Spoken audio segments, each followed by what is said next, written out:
Una vez más, todos sean bienvenidos al bosquejo de la lección de la escuela sabática. Estamos ya en la lección 5 y el título del tema de esta semana es El amor y la ley. Y para nuevamente comentar esta lección está con nosotros el pastor Víctor Choroco, quien es vicerrector de la Universidad Peruana Unión. Bienvenido. Gracias, pastor. Un placer estar con ustedes en esta ocasión. Nuestro deseo más así que nace en nuestro corazón al hacer este programa no es repasar la lección apenas, es crear un hábito del estudio diario. Por eso quiero animarlos a que puedan cada uno de ustedes con nosotros ser realmente inflamados del deseo de buscar a Dios cada día y estudiar su palabra cada uno. Vamos ahora a hacer una oración para que Dios nos bendiga en este estudio, por favor. Amado Padre, muchas gracias por la oportunidad que nos das de estudiar algunos pasajes del libro de la Epístola de Santiago. Pedimos la dirección de tu Santo Espíritu y también trabajes en los corazones de tus hijos que están escuchando. En el nombre de Jesús. Amén. Amén. Georg Ferdinand, que era un diplomático alemán en Dinamarca, informó a su amigo Hans Hedtoft, que era un importante socialdemócrata en Dinamarca, sobre un plan secreto. Después de la invasión de Alemania a Dinamarca, 7.500 judíos serían presos y deportados la noche de Año Nuevo judaico. Hedtoft inmediatamente informó al líder de la comunidad judía, y era el rabino jefe de aquel lugar, y él rápidamente hizo los planes para esconder o retirar todos los judíos dinamarqueses. Duckwitz hizo un viaje secreto y peligroso a Suecia para discutir con el primer ministro Per Albin Hansson la posibilidad de que los judíos pudiesen encontrar algún refugio en algún lugar vecino neutro. Y esto queda al norte de Dinamarca.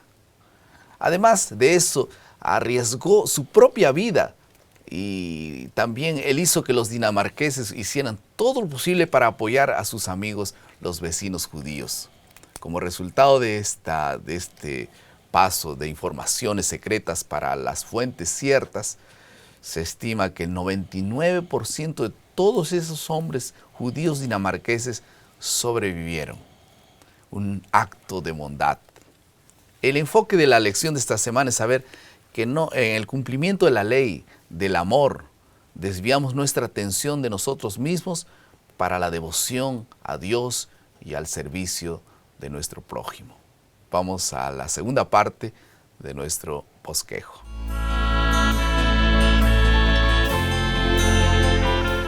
En la lección nosotros encontramos el hombre del anillo de oro. ¿Y qué significa una especie de parábola que Santiago muestra para enfatizar qué cosa exactamente? Bueno, aquí Santiago está queriendo instruir a los cristianos que no debemos hacer acepción de personas. Y hace una comparación, ¿no? Que miramos, dice, con agrado, el versículo 3, miramos con agrado al que trae anillo de oro, ropa espléndida, y le decimos, siéntate aquí a mi diestra, le damos el mejor lugar. Pero al pobre, que viene despojado de todo, le decimos, estate tú allí de pie o siéntate aquí en mi estrado, en el suelo. Y aquí está Santiago enfatizando esa diferencia de clases que hacían los fariseos, los publicanos, los fariseos, los escribas, ¿no? En el tiempo de Jesús. Había una gran lucha y diferencia de clases en el tiempo de Jesús. Había la gente rica y había la gente pobre, inclusive esclavos. Y dentro de la iglesia se manifestaba también esta realidad. También venía conversos del judaísmo que venían de una buena posición social, pero también venían conversos que venían de las clases más pobres, económicamente hablando. Y dentro de la iglesia también había la tendencia o la tentación de hacer esa diferencia de personas. Y Santiago llama la atención a este hecho, porque como dijimos al comienzo, Santiago es una epístola, es un manual de cristianismo práctico. Entonces él está abordando un punto que no se estaba respetando en el tiempo de él.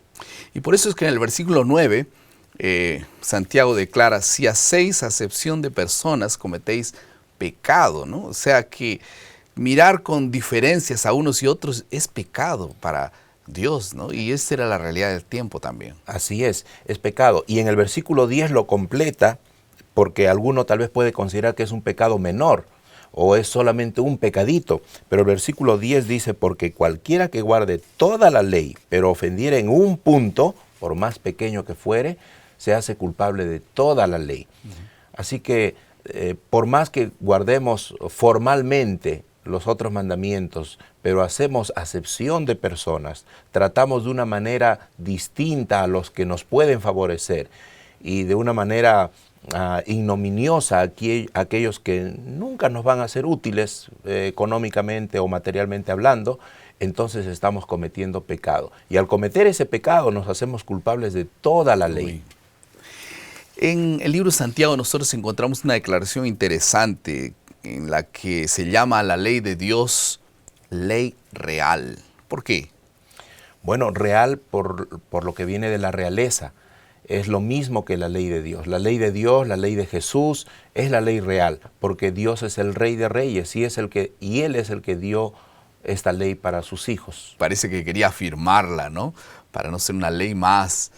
Y también para resaltar que es la importancia de la ley de Dios, ¿no? La importancia de esta ley real. No es una leyezuela común y corriente, no es una normita pequeña que uno la puede pasar por alto.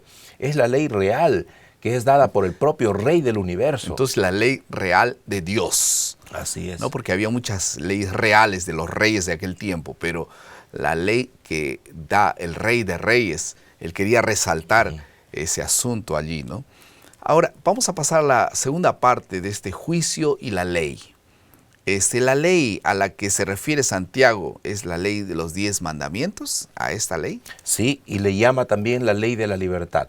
O sea, la ley de Dios, a los 10 mandamientos, se le conoce con varios nombres, ¿no? Ley de Dios, la ley de Cristo, la ley de los 10 mandamientos, la ley real, y ahora también se le llama la ley de la libertad. Y es bajo ese parámetro que Dios va a juzgar a los seres humanos. Ahora, lo importante, una cosa destacable aquí es por qué se le llama ley de la libertad, ¿no? Porque pareciera más bien que cuando uno tiene que cumplir una ley está como atado. ¿Y en qué sentido es ley de la libertad? Algunos, malinterpretando este pasaje, dicen, bueno, ya estamos libres de la ley. Ley de la libertad es aquella ley que nos libera de la ley de Dios. Pero la ley de Dios y la ley de la libertad es la misma ley. ¿Nos libera en qué sentido? Siempre y cuando nosotros guardemos la ley de Dios en Cristo Jesús, entonces vamos a obtener libertad. Pero si tratamos de guardar la ley por nuestros propios esfuerzos, seremos esclavos de la ley. Cuando guardamos la ley de Dios en Cristo, somos libres porque Él nos ayuda a que podamos ser liberados del pecado. Solo para aclarar a nuestros amigos, por mucho tiempo las personas dicen que la ley de Dios fue clavada en la cruz. No es el tema, pero solo para confirmar.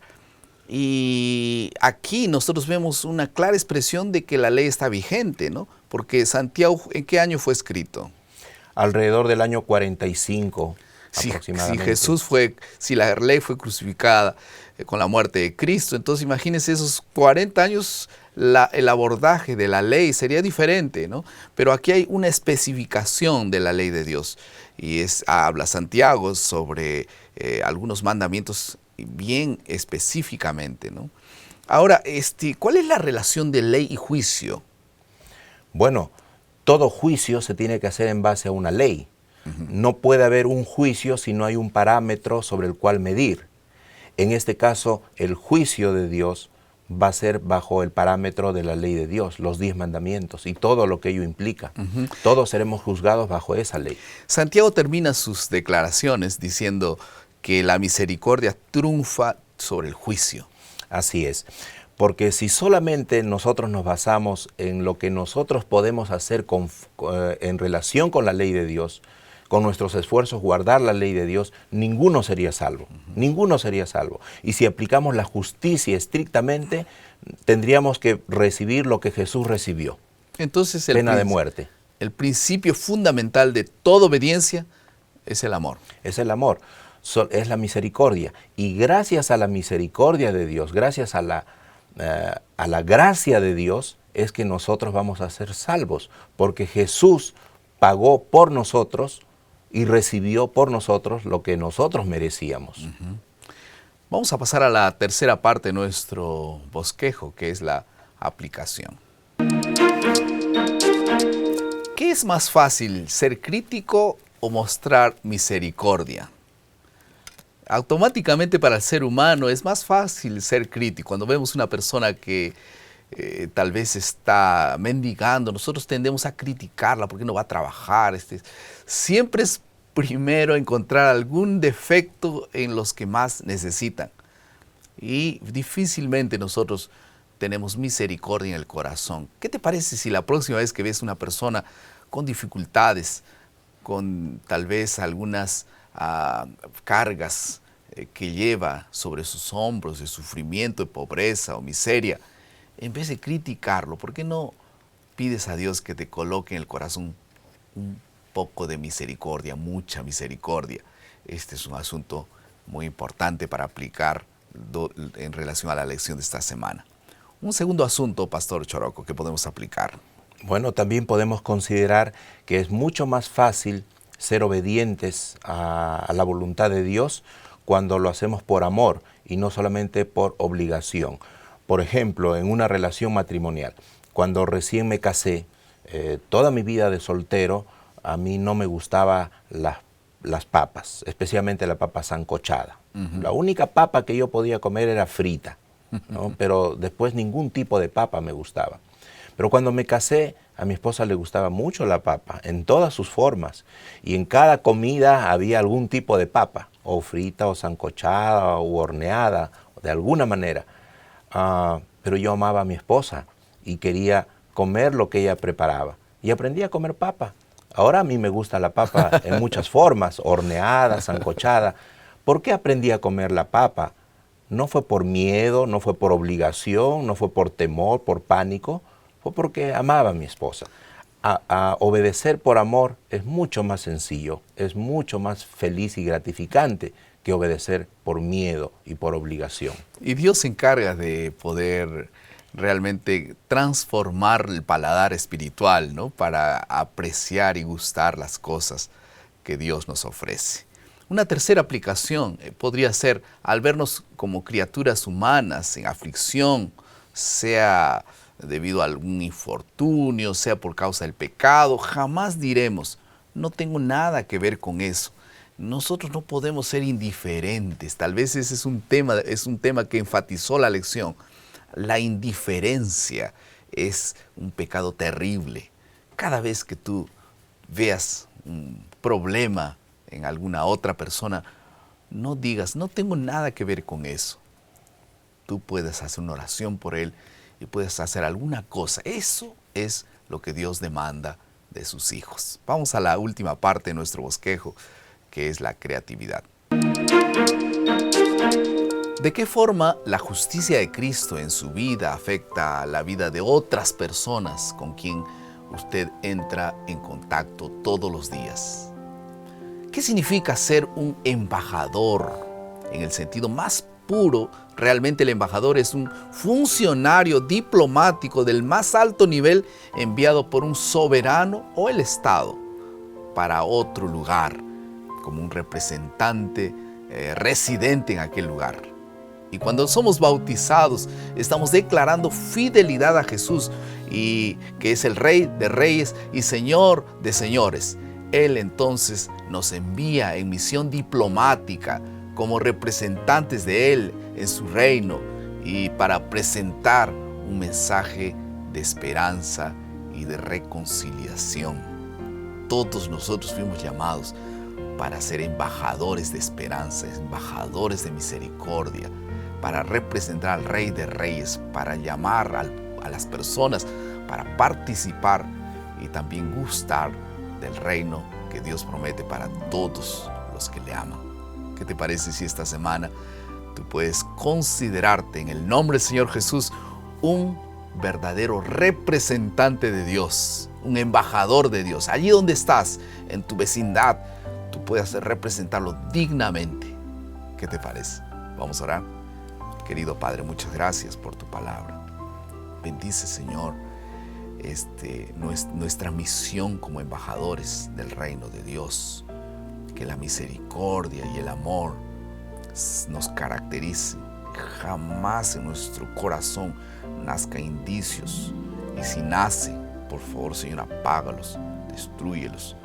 Indicios de superioridad, indicios de discriminación, indicios también de indiferencia. Muchas gracias, Señor, por intervenir en nuestras vidas y enviarnos como siervos tuyos en el nombre de Jesús. Amén. Amén.